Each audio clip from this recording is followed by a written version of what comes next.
असम में वोटिंग होने वाली थी, उससे चंद दिन पहले असम में एक बड़े राजनीतिक चेहरे प्रद्युत बोरदोलोई जी अचानक से कांग्रेस से बीजेपी में शामिल हो गए और उसके बाद पूरा जो प्रचार है उसमें विपक्षी ये कहते रहे कि बोरदोलोई जी चुनाव हार जाएंगे, तमाम चीज़ें।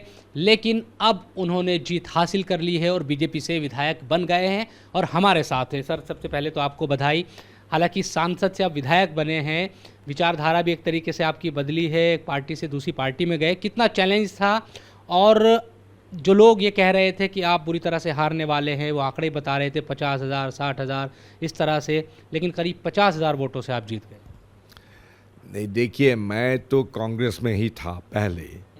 मैं कांग्रेस से 4 बार एमएलए था, 15 इयर्स में कैबिनेट मिनिस्टर भी था कांग्रेस का सरकार जो था, और दो बार मैं लोकसभा में इलेक्ट होकर गया था।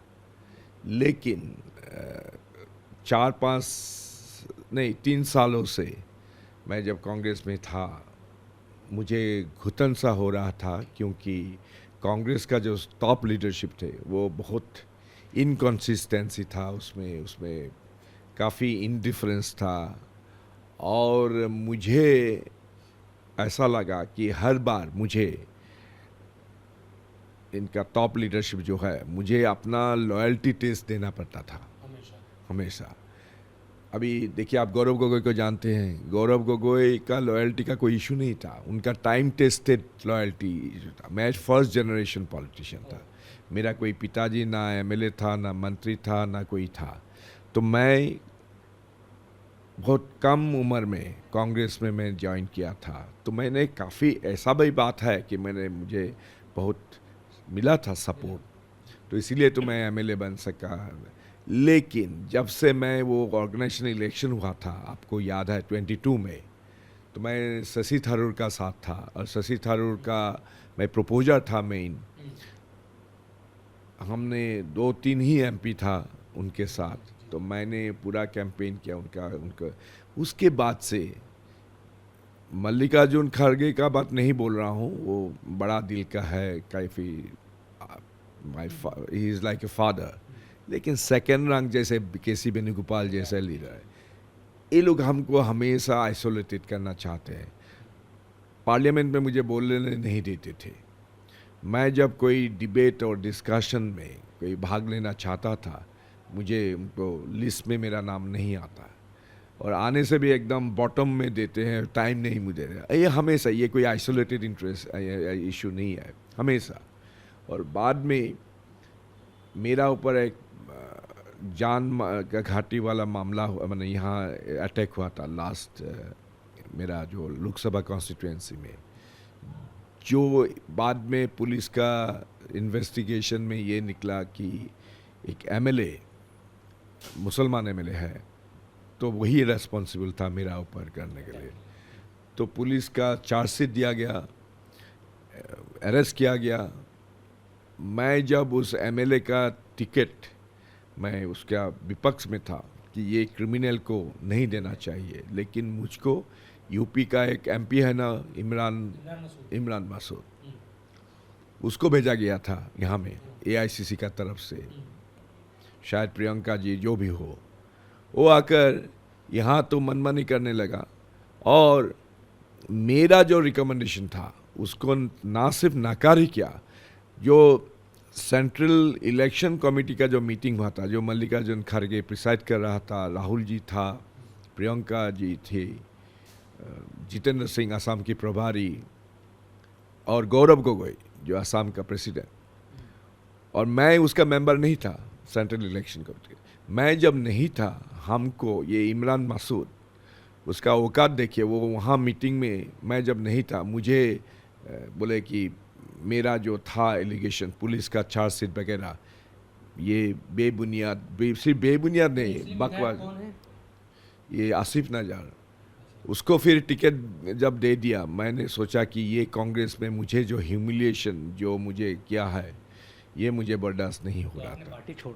मैं पार्टी छोड़ दिया। वो एक नया चैप्टर शुरू हो गया है, आप बीजेपी से एमएलए बने हैं।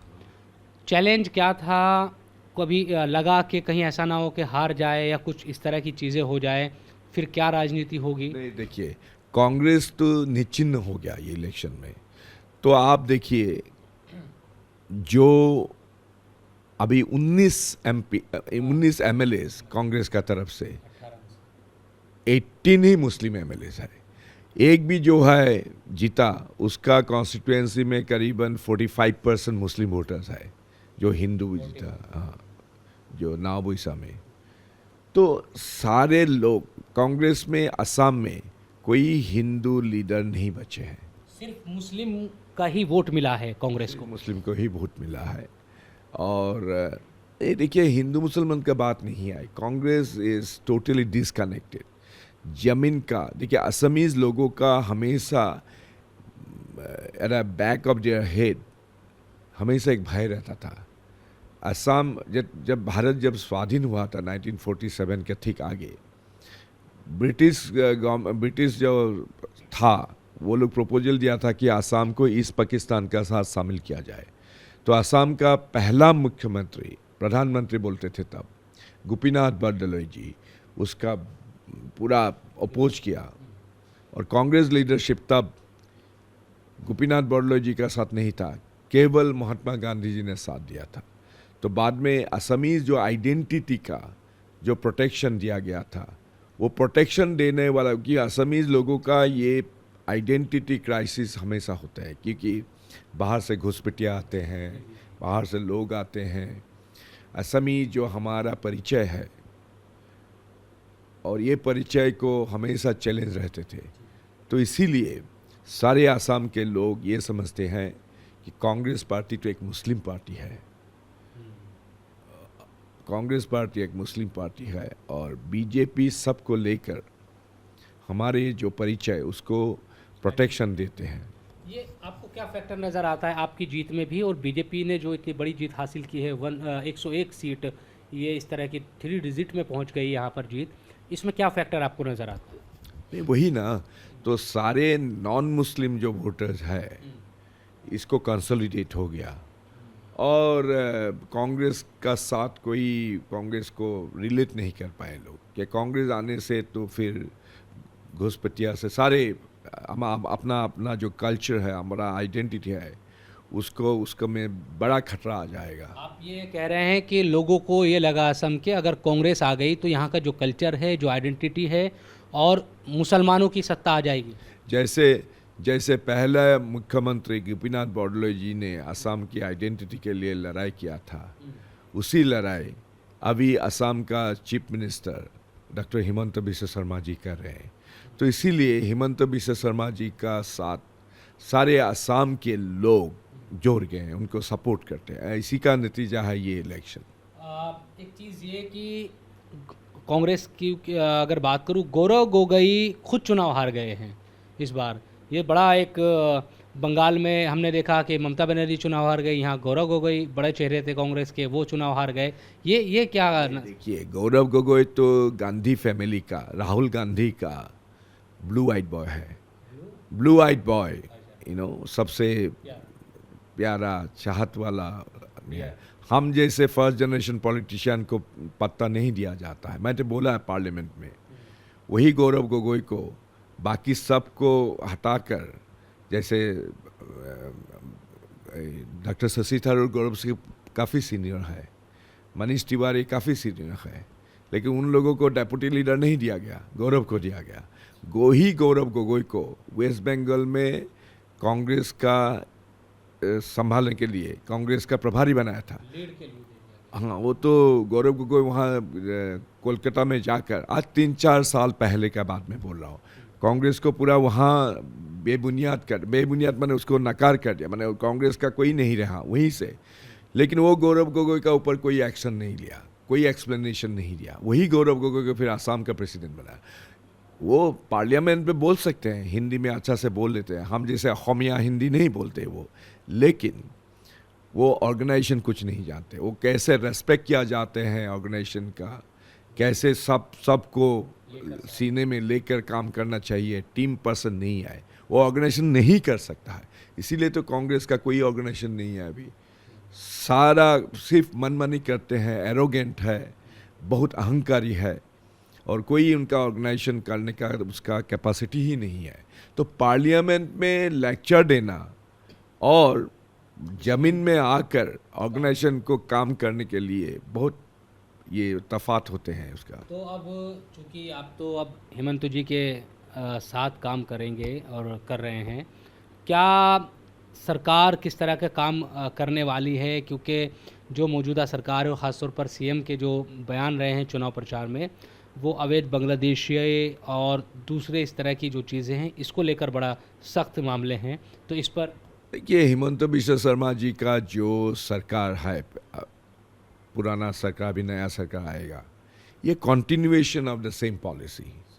तो असमीज़ आइडेंटिटी को कंसोलिडेट करने के लिए जो कर रहे हैं ये तो करते जाएंगे। उसका साथ साथ असम को खुशहाली बढ़ाने के लिए, असम को आगे ले जाने के लिए हिमंत बिश्व शर्मा जी जो काम कर रहे हैं, ये वाकई में असम में जो डेवलपमेंट हुआ ये मैंने कभी नहीं देखा पहले। तो मेरा पूरा उम्मीद है कि हिमंत बिश्व शर्मा जी का नेतृत्व में अभी नया जो सरकार आएगा, ये सरकार हम आगे ले जाएंगे और मैं भी अपना जहाँ भी मैं रहूँ, मैं मदद करूँगा, सहयोग करूँगा, जुगलबंदी करेंगे। एक आखिरी सवाल है आपसे।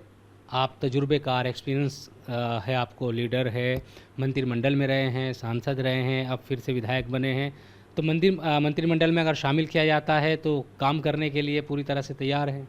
नहीं, देखिए, मैं जब बीजेपी में ज्वाइन किया कोई प्री कंडीशन लेकर मैंने ज्वाइन नहीं किया। मैं कभी नहीं बोला कि हमको ये बनाना होगा, फलाना करना होगा। मैं सिर्फ एक ही बात बोला कि मेरा जो सेल्फ रेस्पेक्ट, मेरा जो डिग्निटी है, उसको प्रोटेक्शन देना है। क्योंकि कांग्रेस में मेरा हालत ऐसा बिगड़ गया था, मुझे तो डोरमेट बनाया गया था, हमेशा ह्यूमिलेशन, हमेशा इंसल्ट, कांग्रेस मेरा घुटन सा हो रहा था, मैं वही बोला। तो अभी बीजेपी में मैं काम करूंगा, मेरा जो एक्सपीरियंस है, मेरा जो मैं काम करना चाहता हूं, लेकिन ये मेरा कोई कुछ नहीं है। ये चीफ मिनिस्टर का होगा, बीजेपी का जो हाँ अमित शाह जी का होगा, या प्राइम मिनिस्टर मोदी जी का होगा, या नितिन नवीन जी का होगा, ये लोग तय करेंगे। मेरा कोई इसमें कोई कुछ नहीं है। बहुत बहुत धन्यवाद बात करने के लिए। तो क्योंकि बड़ी चर्चाओं में चीज़ें रही है सीट को लेकर, दिसपुर सीट को लेकर, लेकिन अब यहाँ से बीजेपी ने जीत हासिल कर ली है, तो आगे किस तरह की चीज़ें रहेगी इस पर भी नज़र बन रही है। कैमरा पर्सन परवीन के साथ इंडिया टीवी के लिए गुवाहाटी से मैं शुभ रजा।